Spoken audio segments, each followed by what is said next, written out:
Today on BamaInsider.com, we break down Alabama versus Texas A&M. Nick Saban gives you his best quotes on the 4-1 Texas A&M Aggies. I think there's some things that are very important when you're playing a tough team in a tough place to play on the road.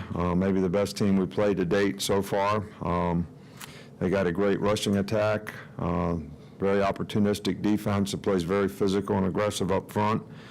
Their offense has controlled the ball extremely well in most games and average 82 plays a game and do a really good job of running the football as well as making explosive plays. So got a great return on special teams. So lots of challenging things for us to prepare for this week. What have you seen from Texas A&M's pass rush? They've put up, I think they've had 13 sacks in the last 2 games. What do they do well up front? Well, they're very athletic up front. They got some very explosive players inside. They got some really good speed rushers on the edge. They pressure a lot. In other words, they are going to rush 5 and 6 guys a lot, so they make some of those very athletic guys.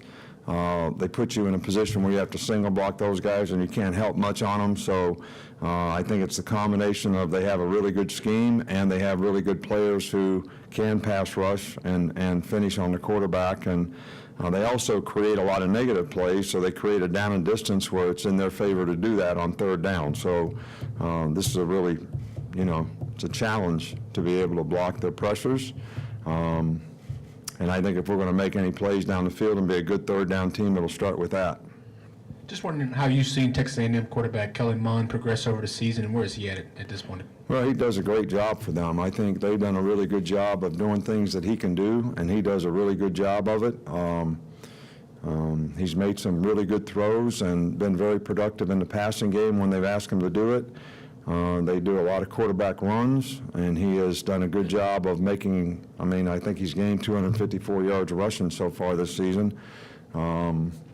So he's done a good job with the quarterback runs, and to have that threat of a guy who can run the ball certainly complements the 3 really good running backs that they have that can run the ball as well. So I think he's done a really, really good job for him.